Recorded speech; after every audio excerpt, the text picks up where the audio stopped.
नीर, सॉरी, तुझे फ़ोन ना करके ख़त लिख रहा हूँ, लेकिन बात ही ऐसी है कि फ़ोन पर कह नहीं पाता। माँ पापा ने मेरी शादी एक गंवार के साथ कर दी। तू तो जानता है मैं अवनीश को चाहता हूँ। मुझे कोई इंटरेस्ट नहीं लड़कियों में, नहीं रह सकता मैं उसके साथ। अवनीश भी बहुत चाहता है मुझे। पापा को बताया था मैंने, अरे जब मैं लड़कियों के साथ कंफर्ट महसूस नहीं करता तो फिर शादी कैसे निभाऊंगा। लेकिन नहीं, ये बात पापा को समझ नहीं आई। ये इंडिया भी ना बैकवर्ड रहा है, हमेशा बैकवर्ड ही रहेगा। वहाँ कितना खुश था मैं अवनीश के साथ, लेकिन नहीं, पापा को तो मुझे वापस बुलाना था। उस पर माँ भूख हड़ताल करके बैठ गई। मैं बहुत समझाया था पापा को, लेकिन वो नहीं माने। उल्टे मुझे जायदाद से बेदखल करने की बात कर रहे थे। मुझे मजबूरी में ये शादी करनी पड़ी, तू समझ रहा है ना। अब यार मैं उस लड़की के साथ नहीं रह सकता। उसे छोड़ने के बारे में सोचूंगा तो पापा का समाज का रोना फलाना ढिमकाना। इसी बीच मैंने और अवनीश ने एक प्लान सोचा है। अगर तुम मेरा साथ देगा तो हम इस लड़की से छुटकारा पा सकने में कामयाब हो जाएंगे। और ना भी मुझे छोड़े, बस पड़ी रहे एक कोने में चुपचाप, तो और भी अच्छा। पापा के समाज की परेशानियों से मैं बच जाऊंगा। तुझे बीना के साथ प्यार का नाटक करना होगा। उसे इतना महसूस कराना होगा खुद के लिए कि वो रह ना पाए तुमसे दूर। शारीरिक रूप से रिश्ता बनाना होगा तुम्हें उसके साथ, और फिर चले जाना होगा उसे छोड़कर कहीं दूर। मैं जानता हूँ गलत कर रहा हूँ, लेकिन मैं अवनीश को बहुत चाहता हूँ यार, और इस काम में बस तू ही मदद कर सकता है मेरी। मैं वादा करता हूँ तेरी सारी प्रॉब्लम्स मैं सुलझा दूँगा। तेरा बिजनेस सेट करने में तेरी मदद करूँगा। भाई ये करना होगा मेरे लिए। तू कहता था ना कि बहुत किया है इस घर ने तेरे लिए। आज तेरे पास मौका है कि तू कुछ कर सके इस घर के लिए। मैं इन इंडियन लड़कियों को अच्छी तरह जानता हूँ। एक बार तेरे साथ सोई ना, वो सारी लाइफ गिल्ट में जिएगी। उस पर मैं और फोर्स करूँगा तुझे गिल्ट में जीने को। अपना बर्ताव इतना अच्छा कर दूंगा कि टूट जाएगी वो। इन इंडियन लड़कियों को अपना कैरेक्टर बहुत प्यारा होता है भाई। बस एक गलती और मेरा काम हो जाएगा। बस इस सब में तू मेरी मदद कर दे भाई, और फिर दुनिया के सामने तो रहूँगा ही ना मैं उसका पति, रहेगी ना वो इस महल की रानी। इतना बड़ा घर कभी सपनों में भी नहीं मिलेगा उसे। महलों का राजा मिला है उसे, सारी उम्र राज करेगी। मैं उसे सारी सुविधाएं दे दूंगा, बस मैं उसे खुद को उसे नहीं दे सकता। भाई प्लीज़ तू आजा और मेरी इतनी मदद कर दे। तेरे इंतज़ार में, राज। नीर की पलकें झुकी थी। थप्पड़ की गूंज अब तक उसके कानों में गूंज रही थी, और बीना उसके सामने एक बुत बनी सूनी और नम आंखों से उसे देख रही थी। बीना मेरी बात सुनो, नीर कहता ही रह गया, और बीना भारी कदमों से अपने कमरे से बाहर आ गई, और खाली पर एक कमरे में जा उसने दरवाजे भिड़ा लिए। सूरज अभी भी ऊपर चढ़ने की कोशिशें ही कर रहा था, और नीर बीना के कमरे से अपनी मौजूदगी समेट रहा था। चंद लम्हों पहले जहाँ कई जन्मों के ख्वाब पाले थे, वहीं अब बीते सभी लम्हों की कसक पे पसार रही थी। हर उस जगह जहाँ बीना का स्पर्श था। नीर अपनी उंगलियां फिरा रहा था, जैसे उसे एक आखिरी दफा खुद में जज्ब कर रहा हो। इसी कर्म में उसके हाथ अब बीना की पाजेब लग चुकी थी। उसने छन छन बजते घुंघरू नीर के अंदर कुछ टूटता महसूस कर रहे थे। हाँ, मैं उसके कहने पे आया था, लेकिन तुम्हें कब चाहने लगा मैं समझ नहीं सका बीना। बस इसीलिए कल चले जाना चाहता था मैं, लेकिन शायद हमारी किस्मत को ये मंजूर ना था। शायद मेरे कर्मों को ये मंजूर ना था। पाजेब को कसकर अपने सीने से लगाए नीर बुदबुदा रहा था। आंखों में पानी लिए नीर उस कमरे से बाहर चला आया, और अपने अब तक के कुछ सुखद लम्हे उस घर के हर कोने में समेटता नीर उस महल से बाहर आ गया। बालकनी में खड़ी बीना उसके साथ अपना मन भी जाता देख रही थी। बीती रात का साया जितना खूबसूरत दिख रहा था उसे, अब उतना ही भयंकर और विकराल रूप लिए उसके सामने खड़ा था। आंखों से बरखा बरस रही थी। चौखट को हाथों से भींचते वो बस सूनेपन से जाते नीर को देख रही थी, और साथ ही देख रही थी अपने टूटते विश्वास, अधूरे प्रेम और विखंडित अस्तित्व को।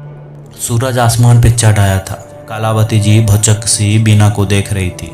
नीर के कमरे में उसका सामान ना पाकर वह समझ चुकी थी कि वो जा चुका है, लेकिन यूं बिन बताए वो कैसे चला गया इसका अंदाजा ना था उन्हें। इस पर खिड़की पर बैठी बीना को जैसे एक ही रात में बेजान होते देख रही बीना जी असमंजस में थी कि उसे हुआ क्या है। बीना कुछ बोल नहीं रही थी, लेकिन आंखें उसकी डबडबा रही थी। निरंतर बाहर जाते रास्ते को देखती बीना को जैसे कलावती जी की मौजूदगी का भान ही न था। कलावती जी उसे खूब झंझोर चुकी थी, लेकिन उसने तो जैसे टस से मस न होने की कसम खा ली थी। रजनीश कमरे में आ चुका था। एक असहाय और संक्षिप्त नज़र कलावती जी ने उस पर डाली तो अपने प्लान की कामयाबी का सोच रजनीश की बाँछें खिली जा रही थी। बेचारा समूह बनाते हुए उसने कलावती जी को बाहर जाने का इशारा किया। कलावती जी उठकर बाहर चली आई और पीछे छोड़ आई एक कत्ल और कातिल, कत्ल विश्वास का और विश्वास का कातिल। रजनीश ने जैसे ही बीना को कंधे से छुआ, अपना नाटक शुरू करने के लिए बीना ने एक मुट्ठी में दबाया खत उसके आगे कर दिया। एक पल को रजनीश सन्न रह गया। उसकी पेशानी पर पसीने की 2 बूंदें लहरा गई, लेकिन फिर खुद को संभालता हुआ उठ खड़ा हुआ। शेरनी की तेजी से बीना उस पर लपकी और उसके सीने को पीछे धकेलते हुए बोली, क्यों क्यों किया ये सब? क्यों ये खेल मेरे साथ? अपनी अय्यासियों को छिपाने के लिए मेरा इस्तेमाल क्यों? रजनीश को कुछ समझ नहीं आया कि इस परिस्थिति को कैसे संभाले। बीना फुफकारती हुई बोली, अब देखना तुम मैं क्या करती हूँ। जो कुछ भी तुमने मेरे साथ किया उसका परिणाम तो तुम्हें भुगतना ही होगा। लोग भी जाने कि किस श्रेणी के कमीने हो तुम। क्या कर लोगी? रजनीश जैसे वापस होश में आता हुआ बोला, सबसे पहले तो मैं पापा से ही पूछूंगी क्यों किया मेरे साथ ऐसा। सब कुछ जानते हुए भी क्यों धकेला मुझे इस खाई में? क्या दोस्त था मेरा जो इतना बड़ा धोखा दिया मुझे? उसके बाद तुम्हारी सच्चाई मैं दुनिया के सामने लाऊंगी। किस तरह तुमने ये खेल रचाया मेरे साथ। बीना जैसे अपनी ही धुन में बोली जा रही थी। उसके देखा ही नहीं कि रजनीश के चेहरे पे कितने विकृत भाव आ चुके थे। और जो तुमने किया वो कैसे बताओगी? मैंने क्या किया है? कल रात किसी और मर्द के साथ अपना बिस्तर बांट चुकी हो तुम, लेकिन वो तो तुमने। बोलते बोलते जैसे लकवा मार गया था उसकी जुबान को। नजरें झुक सी गई। स्थिति को काबू में आता देख रजनीश ने अपना अगला पैंतरा छोड़ा। नीरिया, मैंने तुम्हारे साथ कोई जबरदस्ती नहीं की थी बीना, तो प्लीज ये सती सावित्री होने का ढोंग करना बंद करो। तुम अपनी मर्जी के साथ मुझे धोखा देकर नीर के साथ जुड़ी। हाँ, मानता हूँ कि मैंने ही नीर को कहा था तुम्हारे साथ ऐसा करने को, लेकिन मैं और क्या करता। पापा ने मजबूर कर दिया मुझे ऐसा करने के लिए। अब नीस और मैं खुश हैं साथ में। मुझे कोई दिलचस्पी नहीं है तुम में। बीना मुंह बाए उसे देख रही थी, जैसे समझने की कोशिश कर रही हो कि असली दोस्त है किसका। उसका जिसने भावनाओं में बहकर अपनी सीमाएं लांघ दी, या फिर उसका जिसने अपना स्वार्थ साधने के लिए उसकी भावनाओं का ही मखौल उड़ा दिया। बीना की आंखों से आंसू का बहाव तेज होता जा रहा था। बीना को चुप देखकर और अपनी बात पूरी होने की ओर बढ़ती देखकर रजनीश ने अपना स्वर हल्का कर लिया। देखो बीना, तुम्हें इस घर में कोई कमी नहीं होगी। तुम आगे पढ़ना चाहती हो ना, मैं पढ़ाऊंगा तुम्हें, सारी सुख सुविधाएं दूंगा। बस मैं तुम्हें खुद को नहीं दे पाऊंगा, लेकिन हम अच्छे दोस्त बन सकते हैं। और शारीरिक ज़रूरतों का क्या है? जैसे तुमने नीर के साथ पूरी की, उसी तरह तुम किसी और के साथ करने के लिए स्वतंत्र हो। बीना को जैसे किसी ने जोर का झटका दे दिया हो। उसकी आंखों से बह रहे आंसू अचानक ही बंद हो गए। चेहरे पर घृणा लाती हुई बोली, तुम इतने घटिया हो सकते हो, मैंने सोचा नहीं था। हाँ, हुई मुझसे गलती, लेकिन मैं अब और कोई गलती नहीं करूंगी। दुनिया को देना अब अपनी ये सफाइयाँ, कहकर बीना ने कमरे के बाहर अपने कदम बढ़ाए।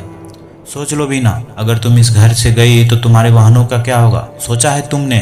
कौन करेगा उनसे ब्याह? सारी जिंदगी कुमारी ही रह जाएगी। जिनकी बड़ी बहन की शादी 5 महीने भी ना टिक सकी, उससे कौन शादी करेगा?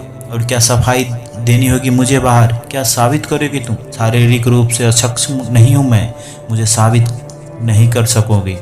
गलत सिर्फ तुम साबित होगी बीना। ये इंडिया है, यहाँ औरतों को ही दोषी ठहराया जाता है, और फिर तुम तो मुझ पर इतना बड़ा इल्जाम लगाने जा रही हो। कौन करेगा तुम्हारा भरोसा? बीना के कदम झटके से रुके। अपनी माँ का चेहरा उसकी आंखों के सामने घूर गया, जिसने उसे पहले ही अपनी बहनों का हवाला देकर उससे अपना पल्ला झाड़ लिया।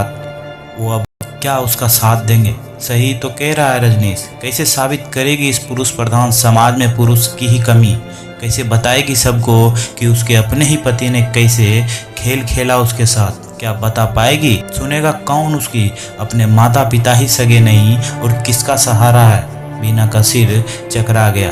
दरवाजे का सहारा लेकर उसने खुद को संभाला। तुम कुछ साबित नहीं कर पाओगे बीना, जाओ कोशिश करके देख लो। बीना का दिमाग काम करने से इनकार कर रहा था। एक 21 साल की लड़की ये कैसा दौर देख रही थी अपने जीवन का।